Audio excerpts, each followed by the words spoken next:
Hoy vamos a ver los estudios socioecológicos en fauna un, silvestre con Michelle Sabel. un origen histórico como importante.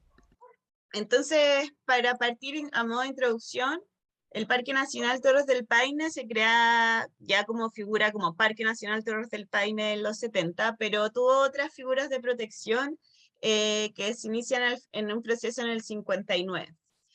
Forma parte del Sistema Nacional de Áreas Silvestres Protegidas del Estado y tiene una superficie de 298 hectáreas con una extensión de 60 kilómetros y en esta extensión de 60 kilómetros es muy importante que hay dentro de su territorio 5 biomas. Este lugar al mismo tiempo es importante porque alberga lo que sería una de las poblaciones de puma con las mayores densidades registradas eh, a lo largo del continente.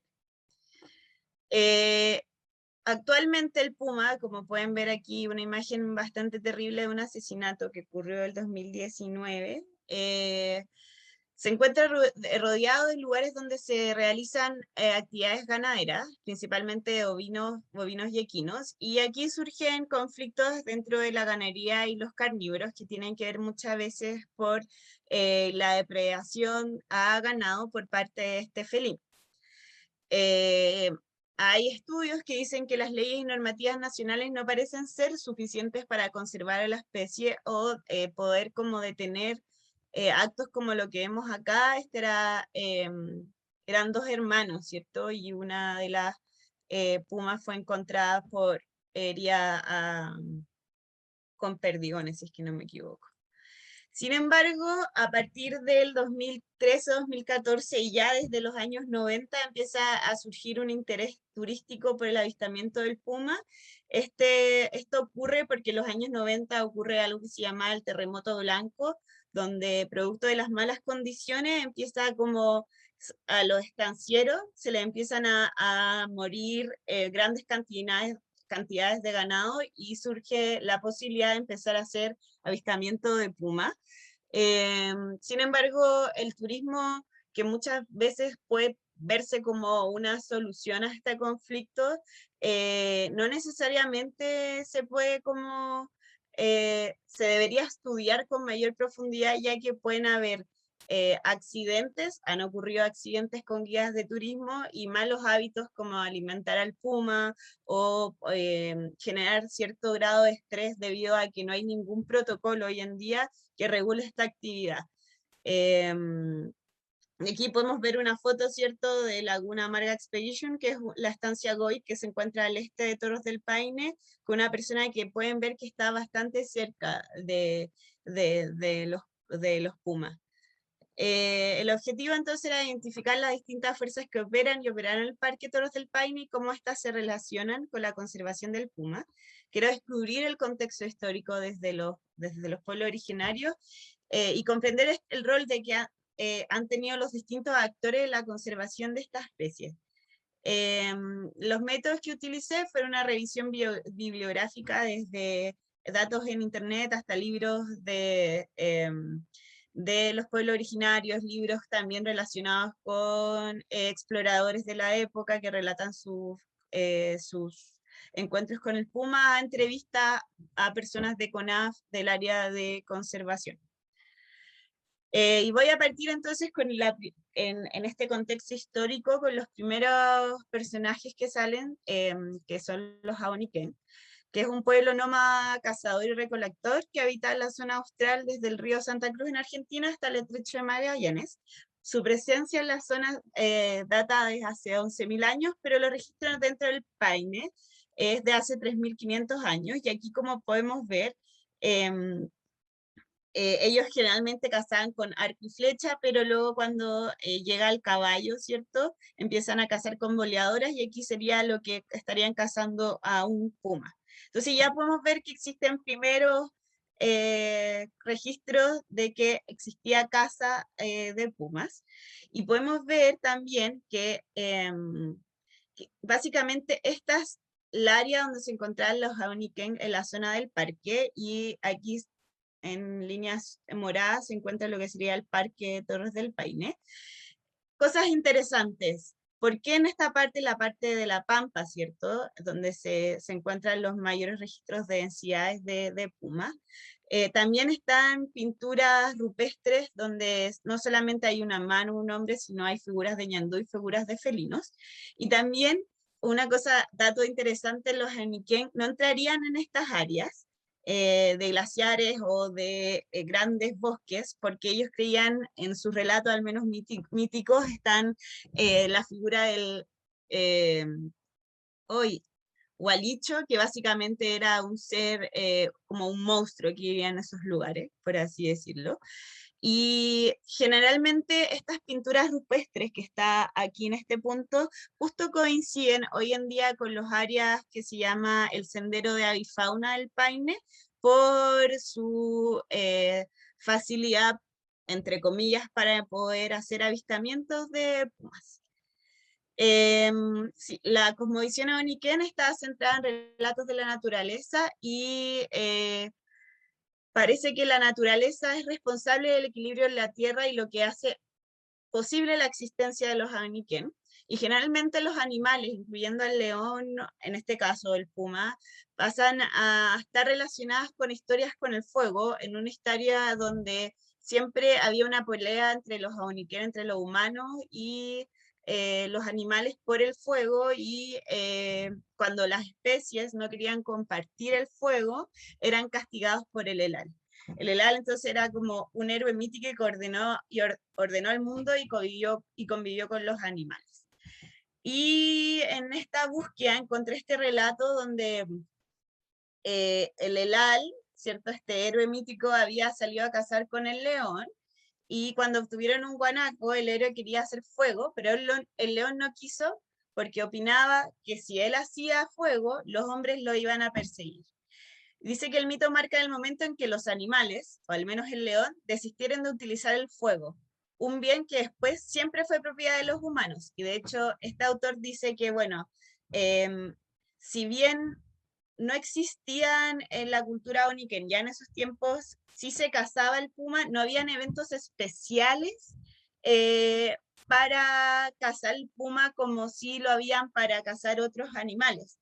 Y básicamente él y otros autores empiezan a establecer que básicamente sería más bien como una competencia y que había cierto grado de igualdad porque tanto el puma como el humano iban por las mismas presas, ¿cierto? Pero que la diferencia estaba en que el hombre, al poseer el fuego, comía la carne cocida y no así el león que la comía cruda. Entonces ya aquí empezamos a existir como no solamente en los mismos lugares geográficamente dentro del Paine, pero sino que también podemos ver que ya empieza a existir una conexión a través de los relatos míticos de los Aoniken. Como es sabido, en el proceso de genocidio de los pueblos de la Patagonia Austral, en 1892, la Sociedad Explotadora de Tierra del Fuego expulsa del territorio nacional hacia Argentina a los Aoniquén, y la década de 1930 dejaron de recorrer el Parque Nacional Torres del Paine.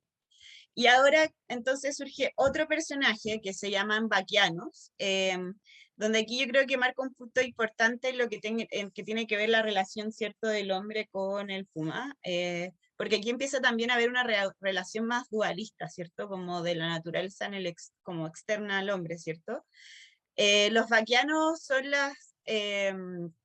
básicamente son las personas que empiezan una vez ya establecidos los territorios y las ciudades como Punta Arenas. Son personajes, son una especie de exploradores que empiezan a, a explorar nuevos territorios en búsqueda de trabajo en esto, como lo dice ese historiador. Buscaban baguales, bovinos, caballos salvajes, pieles, los cuales eran intercambiadas en la ciudad. Y estos viajanos, por supuesto, llegaban a territorios como Torres del Paine, y tenemos como distintas figuras: Santiago Zamora, Asensio Brunel y William Greenwood. Y este último empieza a relatar en un libro que se llama Patagonia Bravía, que básicamente cuando uno tiene un capítulo entero dedicado a los pumas, que primero los describe como bestias y empieza también dentro de los relatos a ver ciertos ciertos relatos, no solamente empiezan a haber relatos, perdón, sobre el comportamiento del puma, pero también cómo ellos cazan, como podemos ver acá, en la forma en la que caza en comparación a otras especies. Básicamente se empiezan a ver relatos del comportamiento del puma en estos libros, pero también empieza un punto que es importante, que empiezan a haber relatos de matanzas masivas, de 1000 a 1200 pumas, entre ellos muchas hembras que recientemente han parido. Eh, las traduce como bestias, pestes deliciosas, y uno empieza a ver en todos estos relatos que no solamente él como vaquiano empieza como con esta matanza indiscriminada de pumas, sino que hay una especie de, como se empiezan a crear estas estancias, empiezan a ver, y bueno, conocí a un amigo que también mató el mejor leonero del lugar, etcétera, etcétera.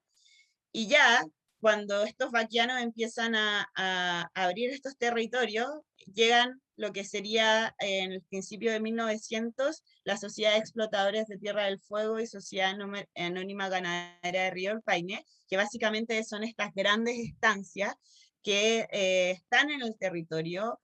En Torres del Paine se ven al menos 12 predios, donde hay al menos 32.000 o 3.000, 32.000 ovejas o 3.000 vacunos en 110.000 hectáreas.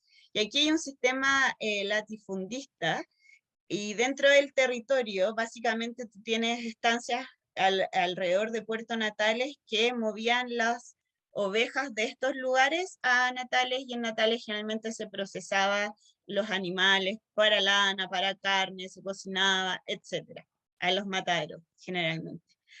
Pero aquí en este sistema latifundista surge un rol que se llama el rol del leonero, ¿cierto? El rol que básicamente en las estancias uno puede ver distintos puestos, y el rol del leonero era cuidar a las ovejas, y se configura el rol más allá de como un oficio, ¿cierto? Como una manera, de una manera de ganar dinero, sino como también una manera de vida. Dice, para mí la caza del puma es una manera, por un lado, de ganar dinero, pero también es una manera de vida. Ya no cambiará por nada la emoción y la sensación de salir a cazar pumas. Llevo más de 25 años en esto y no lo cambio. Y hoy en día el conflicto sigue. Aquí tenemos una noticia del año 2019 de El Ovejero, que es un diario clásico de allá de Magallanes. A la Casa del Puma, la otra mirada desde la experiencia de los ganaderos de Torres del Paine. Y ahí hay un punto de vista del gremio de ganaderos que empiezan a decir, bueno, nos sentimos abandonados, no nos están apoyando, hay una línea de fuego alrededor del Paine, línea de fuego porque estamos observando que hay una alta densidad de pumas y no están depredando el ganado. Esas son las sensaciones que ellos tienen. Ellos, por ejemplo, piden medidas de conservación que uno claramente no encuentra ningún fundamento ecológico, que era cercar todo Torres del Paine y en el fondo contener la población de pumas, pero más allá de eso, quería que vieran que hasta el día de hoy, esto que surgió con la estancia de 1900, estos conflictos siguen hasta el día de hoy. También, ya con la creación del parque en los años 50, ¿cierto? En un proceso que fue agrandando el territorio a los 70, está la figura del guardaparque, con guardaparques que ya llevan 47 años de trayectoria dentro del parque, y la institución CONAF define que los guardaparques son un vínculo entre la sociedad y la naturaleza, y que al convivir diariamente con la naturaleza dentro del parque son quienes mejores lo conocen. Y en ese sentido, en una entrevista en Sane Cariñanos, que es parte del programa de conservación del Parque Nacional Torres del Paine, dice ellos, Guayaja y Heriberto, que lo más como simbólico es que existen guardaparques dentro del Paine que tienen como, por así decirlo, distintos conocimientos. Guayaja y Heriberto en este caso eran los que más sabían del puma, dice. Tienen muy buenos registros de comportamientos, de ataques, de predataje referente a etologías. Ellos la verdad que tienen mucho conocimiento y por parte de los programas se les consulta sobre su experiencia. Y también llegan a saber sobre comportamientos individualizados de ciertos individuos, como a reconocer allá ciertos individuos. Y ya por último, llegando al final, como lo que ya estaríamos destacando como una última fuerza de relación del Puma con Toros del Paine, vendría a ser el turismo en Puma, el avistamiento de pumas que, como dije, empezó por esta tormenta de nieve. Si bien es cierto, por un lado, Cárdenas dice, bueno, logramos registrar comportamientos antes no observados y publicarlos en la UCN respecto a pumas depredando huevos de ñandú. Sin embargo, dice, bueno, si bien el turismo de pumas ha aumentado la tolerancia de los estancieros hacia la especie, se han generado otros conflictos entre aquellos estancieros que sí se están beneficiando del avistamiento del puma y aquellos que no. Por lo tanto, no necesariamente el avistamiento de pumas vendría a ser como una solución a este conflicto. Y mi principal reflexión es que tras más de 100 años de establecimiento ganadero y más de 3.500 años de historia, ¿cierto? Desde el establecimiento de los Oniken, los estilos de vida que se relacionan con este rubro, en este caso el establecimiento ganadero, ya son parte del paisaje cultural de la región.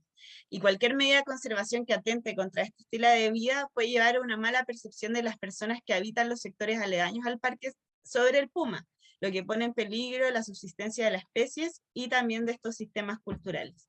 Y invito también y abro a compartir la reflexión, y si es que no hay una reflexión, a seguir con la actividad del patio. Eso.